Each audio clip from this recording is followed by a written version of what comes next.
Hello बच्चों। जो आपकी जो न्यू एनसीईआरटी एट्थ की बुक आ चुकी है, जो 2026 सेशन में लगी, यानी इस सेशन से आपको जो नया सेमेस्टर दिया जाएगा एनसीईआरटी का मैथ का, वो ये बुक है। इसका ये फर्स्ट पार्ट है, इसके 2 पार्ट बनाए गए। फर्स्ट पार्ट है, उस बुक का नाम है ज्ञानी ता प्रकाश। ठीक है। इसमें जो जो आपको दिया हुआ है, क्या आना है, क्या सिलेबस है, क्या चैप्टर है, मैं आपको वो दिखा देती हूँ बच्चों। तो इसमें जो चैप्टर आने हैं आपके,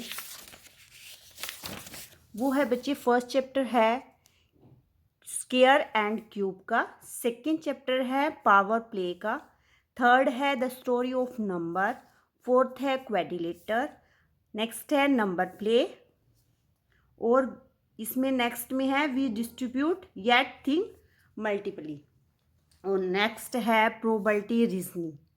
जो आपने एनसीईआरटी ने जो मैथ बनाया है, उसमें कंसेप्ट के साथ साथ आपका प्लेइंग भी, आप मैथ को प्ले करते हुए, स्टोरी सुनते हुए कैसे समझोगे उसके कंसेप्ट को, इस तरह सा बनाया है ताकि बच्चों का माइंड मैथ से उबे ना। क्या होता है, बच्चे ना मैथ से ऊब जाते हैं। तो अब की बार जो एनसीईआरटी ने मैथ्स बनाया, उसमें साथ साथ आपको क्या कराया, स्टोरी के साथ साथ पजल सोल्व करना, उसको माइंड से कंसेप्ट क्लियर करना। ठीक है, ये कैसे हुआ उसका लॉजिकल समझना, इस तरह का आपका ये आपकी बार एनसीईआरटी का मैथ बना हुआ है। ठीक है बच्चे। इसमें जो फर्स्ट चैप्टर है वो है स्क्वायर एंड अ क्यूब। मैं जो आज कंसेप्ट कराना चाहूँगी, मैं एक स्टोरी के माध्यम से, जो एनसीईआरटी में एक स्टोरी दी हुई है उसके माध्यम से स्क्वायर स्क्वायर के बारे में समझाया गया है, उसके फैक्टर के बारे में बताया गया है। ठीक है, आज मैं आपको कराऊंगी स्टोरी के द्वारा कैसे हम एक प्राइम फैक्टर के बारे में बताया जाएगा, एक स्क्वायर के बारे में जाएंगे, क्यू स्क्वायर है। ठीक है, मैं आपको स्टोरी सुनाती हूँ, आप ध्यान से सुनो, आप लॉजिकल लगाना। आपको स्टोरी सुनते सुनते आपको कुछ लॉजिकल फैक्टर याद हो जाएंगे। ओके बच्चे। जैसे आप क्या करते हो, मोबाइल में जब कोई वीडियो गेम देखते हो, उसमें आपके बीच बीच में पजल आ जाते हैं, फिर आप उसको सॉर्ट आउट करते हो, फिर लॉजिकल लगाते हो, और वो चीज़ हमेशा लर्न रहती है। ऐसे ही एनसीईआरटी मैथ में किया गया है। इसमें एक स्टोरी दी हुई है, मैं आपको सुनाती हूँ। ठीक है, मैं आपको जो स्टोरी सुना रही हूँ रेंडली नहीं सुनाऊंगी, ओनली ओरली सुनाऊंगी कि ये कैसे क्या स्टोरी में क्या पूछा है, क्या हुआ है, क्या नहीं हुआ है। ठीक है। एक रानी थी। ठीक है, उस रानी का नाम था बेटा Ratna Manjari. Had a will written had a describe her fortune of a रत्नास। उसने क्या किया, मरने से पहले बेटा एक बिल पास किया अपना। बिल समझते हो, मरने से पहले उसने ये बिल लिखा कि मेरी प्रॉपर्टी कौन लेगा और कैसे लेगा। और उसने क्या किया, अपनी प्रॉपर्टी जो भी उसके रतन थे उसके साथ साथ एक पजल भी इंक्लूड की उसने। ठीक है, पजल इंक्लूड की उन्होंने। हर सन कोशी नाम एंड हीज 99 रिलेटिव, जो उसका एक बेटा था और 99 उसके रिलेटिव थे, उनको इनवाइट किया और उसको ये बिल रीड कराई। वह चाहती थी कि जो इसकी जो सारी प्रॉपर्टी है, मेरे रतन है, मेरे बेटे को मिले। ठीक है, उसके बेटे को मिले। पर वो जानती थी कि अगर मैं ये प्रॉपर्टी ऐसे ही अपने बेटे को दे दूंगी तो क्या होगा कि सारे रिलेटिव इस चीज़ पे क्वेश्चन मार्क उठाएंगे। तो उसने क्या किया, उनको सबको बुलाया। I have created puzzle if all 100 of your answer it all the same time. उसने कहा है कि मैंने जो एक पजल डाली है, अगर इस पजल को आप 100 मिलके सोल्व करते हो तो ये मेरी प्रॉपर्टी 100 को 100 डिवाइड हो जाएगी। ठीक है, इफ अगर एक बंदा इसको सोल्व करता है तो मेरी सारी प्रॉपर्टी उसको दी जाएगी। ठीक है, तो उन्होंने क्या किया, एक उसका बेटा हो गया बेटा, 99 उसके रिलेटिव हो गए। उनको एक पजल रूम में यानी एक सीक्रेट रूम में ले जाया गया। ठीक है, वहाँ पे क्या था, सीक्रेट रूम में 100 लॉकर थे। 100 लॉकर थे। द जो उसका मिनिस्टर था उसने हर पर्सन को, यानी जो 100 बंदे थे, हर एक बंदे को एक नंबर दिया। ठीक है, किसी को 1 नंबर दिया, किसी को 2 दिया, किसी को 3 दिया, किसी को 4 दिया, ऐसे करके 100 नंबर सब पे आ गए। उस पजल में क्या था कि पहला जो पर्सन जाएगा ओपन एवरी लॉक, जो लॉक है टच करने पे वह हर एक 1% जाएगा, यानी वो क्या करेगा, हर एक लॉक को ओपन करके आएगा। ठीक है। सेकंड जो पर्सन जाएगा, टूगल्स एवरी सेकंड लॉकर, वो क्या करेगा, हर सेकंड लॉकर को ओपन करेगा। इट मीन्स अगर वो सेकंड लॉकर को ओपन कर रहा है, फिर उसके बाद वो फोर्थ को करेगा, उसके बाद सिक्स्थ को करेगा, उसके बाद एट्थ को करेगा। कहने का मतलब है, मैं आपको दिखा देती हूँ रिटर्न में।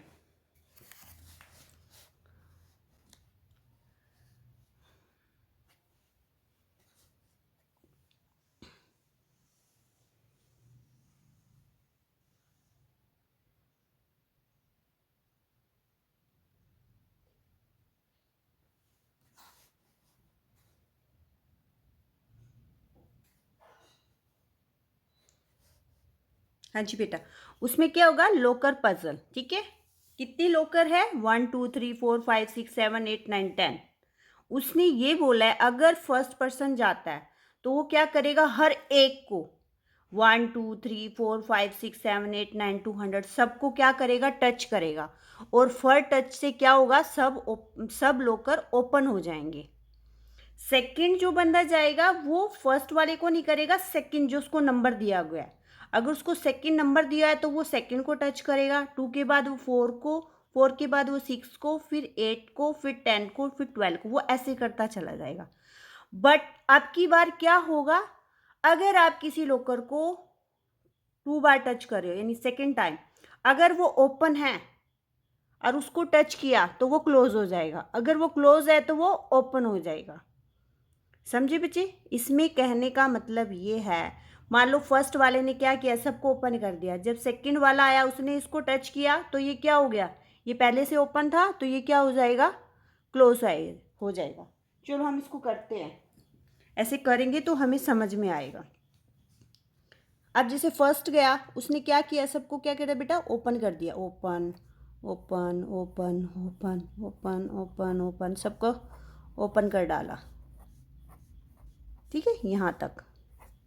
सेकंड गया, उसने क्या किया, अपने वाले सेकंड नंबर पे जाएगा। सेकंड का मतलब है 2 की टेबल में जितने भी नंबर आएंगे उसी नंबर को वो टच करेगा।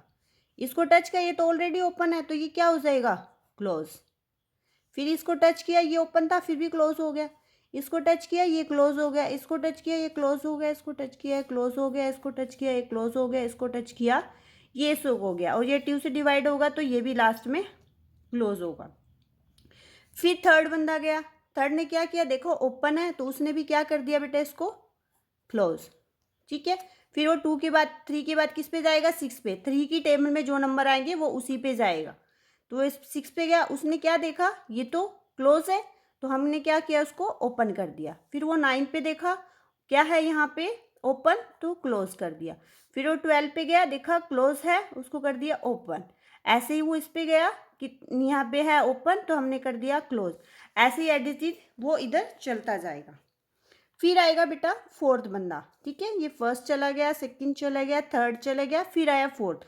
फोर्थ ने देखा कि ये क्लोज है, उसको ओपन कर दिया। 4 की टेबल में नेक्स्ट नंबर क्या आएगा बेटा, 8। फिर वो उस पर गया तो क्या आया, इसको ओपन कर दिया। फिर 12 यहाँ पे ओपन था, यहाँ पे क्लोज कर दिया। फिर उसके बाद बेटा, ठीक है, ऐसे ही चलता रहेगा। फिर हमने 4 तक हो गया। ठीक है, 4 तक हो गया। फिर आया 5। फिफ्थ बंदा क्या करेगा, ये ओपन है तो इसको क्या करेगा, क्लोज। फिफ्थ 10, ये क्लोज है, इसको ओपन। और नेक्स्ट ये क्लोज है तो ओपन। ठीक है, एज इट इज ऐसे चलता जाएगा। फिर 6 आएगा, 6 देखेगा ओपन है, इसको क्लोज कर दिया। फिर 6 के बाद 12 पे ये ओपन हो जाएगा। ऐसे एज इट इज चलता जाएगा। अभी हमने क्या किया बेटा, यहाँ तक हमने निकाल लिया। अगर 7th का भी मैं मानती हूँ, ये क्लोज हो जाएगा, 14 ये ओपन हो जाएगा, ऐसे करते चले जाना। 8 ओपन है तो क्लोज हो जाएगा, 8 की नहीं है यहाँ पे लिखा हुआ। फिर 9 पे यहाँ पे देखेंगे क्लोज है तो ओपन हो जाएगा। ठीक है, ऐसे चलता जाएगा। अब हम क्या कंक्लूज निकालते हैं, अब अभी 9 तक देखते हैं कि कौन से लोकर ओपन है। ठीक है, फर्स्ट कौन सा ओपन है बेटा, फर्स्ट ओपन है। उसके बाद ये क्लोज है, क्लोज है, ये ओपन है। उसके बाद हमने क्या देखा, ठीक है, आया समझ में? कितनी बार टच हुआ? 1 टाइम। कितनी बार टच हुआ? 3 टाइम। कितनी बार टच हुआ? 1 2 3 टाइम। तो हमने ये कंक्लूजन लगाया कि जौन सा नंबर, ठीक है, कितनी बार टच होता है? ओड टाइम टच होगा, ठीक है। जौन सा नंबर ओड टाइम टच होगा वही क्या होगा? वही लॉकर ओपन होगा। यानी 1 का है, अभी हम देख लेते कौन कौन से ओपन है। 1 है, 4 है, 9 है। 1 से हम क्या लगा रहे हैं? यानी ये क्या है? 1 इंटू 1। 4 का क्या है बेटा? 2 इंटू 2। 9 है यानी 3 इंटू 3। अब हमने ये पजल को देखा और समझा, अरे ये तो काउंटिंग के हिसाब से चल रहा है कि 1 इंटू 1, 2 इंटू 2, 3 इंटू 3। तो इसका मतलब नेक्स्ट कौन सा होगा? 4 इंटू 4। नेक्स्ट कितना होगा? 5 इंटू 5, 6 इंटू 6, 7 इंटू 7 और 8 इंटू 8, 9 इंटू 9। अब देखते हैं करके। 4 इंटू 4 16, 5 इंटू 5 55, 36 बचा और ये 49 हो जाएगा। यहाँ पे क्या आएगा बेटा? 64, 72 और 10 इंटू 10 100। और यहीं तक तो हमने करना था, इससे आगे तो हमें करना ही नहीं है, ठीक है। इससे आगे तो हमें करना ही नहीं है। इसका मतलब हमने ये कंक्लूजन लगाया कि वही लॉकर ओपन है जो एक क्या है? परफेक्ट स्क्वायर, यानी जो पेयर बना रहे हैं। 1 का पेयर, 2 का पेयर, 3 का पेयर, 4 का पेयर, 5 का पेयर, 6 का पेयर, 7 का, 8 का पेयर, 9 का पेयर और 10 का। जब सेम पेयर बनते हैं हम उसको बोल देते हैं स्क्वायर, ठीक है। यानी 1 का स्क्वायर, यानी 2 का स्क्वायर, 3 का स्क्वायर, 4 का स्क्वायर। जब हम पेयर लिखते हैं तो यहाँ पे स्क्वायर आ जाता है, ठीक है बेटा, ये होता है स्क्वायर। 5 का स्क्वायर, 6 का स्क्वायर, 7 का स्क्वायर, 8 का स्क्वायर, 9 का स्क्वायर और लास्ट बता 10 का स्क्वायर, ठीक है। अब जो लॉकर ओपन है हमें पता लग गया, ठीक है। अब हमने देखना है कि ये क्यों है, यही लॉकर क्यों ओपन है, किस रीजन से है, ठीक है। तो हमने देखा, ध्यान से देखो, हमने देखा फर्स्ट हमने एक बार टच किया 4 वाला, यानी 1 2 3, 3 टाइम टच किया। ऐसे ही हमने देखा 9 1 2 3, 3 टाइम टच किया। ऐसे ही मेरे पास जो 16 आता बेटा, तो वो होता open close open close open 1 2 3 4 5 6 and 7, ठीक है। ये 7 पे जाके क्या होता बच्चे? ये क्लोज होता, नहीं ओपन होता है, सॉरी, ठीक है। तो ये हो गया 7 टाइम। तो हमने ये कंक्लूजन लगाया वही लॉकर ओपन है जिन्होंने ओड टाइम टच किया गया है, जिसके फैक्टर ओड है, जिसके फैक्टर ओड, सॉरी, जिस लॉकर को ओड टाइम टच किया गया है, ठीक है बच्चे, आया समझ में? अब ये लगा लो, अगर हम फैक्टर के हिसाब से देखें, इसमें क्या बोला है कि जो फैक्टर बने हैं ओड टाइम में, जिसके फैक्टर बने हैं वही लॉकर ओपन है, जिसका क्या बना है? ओड टाइम में, ओड टाइम फैक्टर बने हैं। मान लो मैं अगर ये मान के चलती हूँ ये 12 है, चलो सबसे पहले हम 1 के देखते हैं। 1 का तो फैक्टर 1 ही होगा। 4 के देखते हैं, 4 का क्या बनेगा बेटा फैक्टर? 4 किसकी टेबल में आएगा? 1 की टेबल में आएगा, 2 की टेबल में आएगा और किसकी टेबल में आएगा? खुद की टेबल में आएगा, ठीक है। तो एक किसके फैक्टर बने? इसके ओड बने ना, ओड नंबर 3, क्लियर। फिर हमने देखा कि 9 के कितने बने, 1 की टेबल में आएगा, 3 की टेबल में आएगा बेटा, और किसकी टेबल में आएगा 9, और खुद की 9 की टेबल में आएंगे। तो इसके भी कितने फैक्टर बने, ओड नंबर। अगर हम 12 के लगाते हैं, 12 देखो बेटा 12 के बनाओ, 12 के क्या बनेगा, 1 की टेबल में आएगा, 2 की टेबल में आएगा, 3 की टेबल में आएगा, 4 की टेबल में आएगा, 6 की टेबल में आएगा, और 12 की टेबल में 1 2 3 4 5 6। तो 6 इज इवन, यानी ये नंबर ओपन नहीं है। क्लियर। इस पजल में ये बताया गया है कि जिसके ओड नंबर यानी ओड टाइम टच किया है, जिसके फैक्टर ओड टाइम है, तो वही लॉकर ओपन है। ओके बच्चे, यहां तक समझ में आया कि एक तो फर्स्ट ये लगाना है कि वही लॉकर ओपन है जिसका परफेक्ट स्क्वायर है, वही लॉकर ओपन है जिसका क्या है बेटा, ओड टाइम फैक्टर बने हुए हैं। क्लियर। ठीक है, अब यहां तक समझ में आ गया हमारे। ओके, अब नेक्स्ट उसने क्या बोला है बच्चे, उसने ये बोला है, क्वेश्चन यहाँ पे खत्म नहीं होता। अब देखो इसमें क्या बोला है कि right the locker number that remain open. अब आप मुझे खुद बताओ कौन कौन से बेटा ओपन हुए थे। 1 का स्क्वायर 1, 2 का स्क्वायर 4, 3 का 9, 9 का बच्चे 9 का कितना होगा, 9 के बाद 4 का 16, 5 का 15, 15 36, 49, 64, 72 और नेक्स्ट 10। ठीक है बच्चा, तो यही क्या होंगे, ओपन होंगे। ठीक है, ये क्वेश्चन पूछा है उसने कि what right the locker number that remain open. ठीक है, अब ये पजल यहाँ पे खत्म नहीं होती। अब हमने लॉकर तो ओपन कर लिए, उसके बाद उसने ये बोला है विच आर दीज 5 लॉकर्स। ठीक है, इन लॉकर में, इन लॉकर के अंदर कोई क्लू छुपा हुआ है। क्या छिपा हुआ बेटा, एक क्लू छिपा हुआ है। ठीक है, तो आप इन क्लू को ढूंढो और एक पासवर्ड बनाओ, एक पास कोड बनाओ, जिससे हम क्या कर सके, इसको जो मेन लॉकर है उसको ओपन कर सके।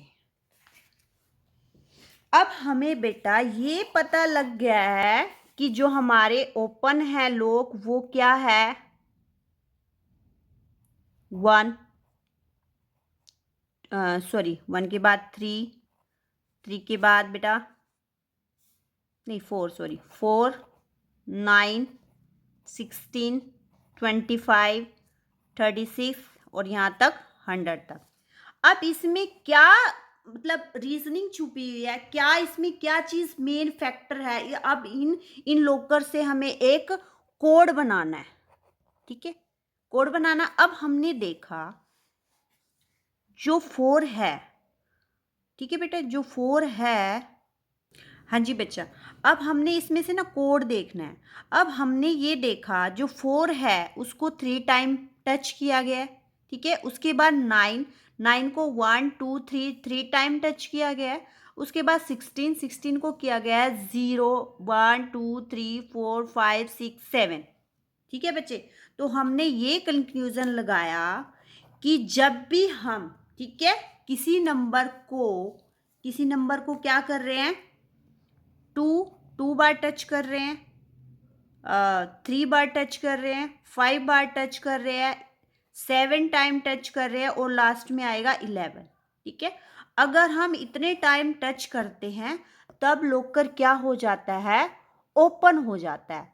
तो हमने इन नंबर को क्या माना कि वह नंबर, ठीक है, वह नंबर जिसके फैक्टर या तो वो खुद है, देखो 2 का कोई फैक्टर नहीं बनेगा बच्चे, ऐसे 3 का नहीं बनेगा।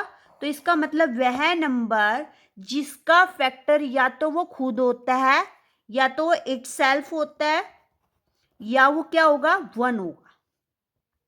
ठीक है, तो उसको हम बोलते हैं प्राइम नंबर। और कोड आ गया, कोड क्या आया बेटा, 2 3 5 7 और 11। ठीक है, आगे आने वाले टाइम में जब हम फैक्टर निकालेंगे, फैक्टर निकालते हैं तो हमें ये पता होगा कि हम किन नंबर से फैक्टर निकालते हैं। 2, 3, 5, 7 और 11 से, ठीक है? इन टेबल से ही हम प्राइम फैक्टर निकालते हैं। तो ये हमारे प्राइम नंबर, ठीक है बच्चा? अब यहाँ तक ये स्टोरी फिनिश हो गई है। आगे की क्लास में आपको स्क्वायर रूट के बारे में बताया जाएगा। ओके।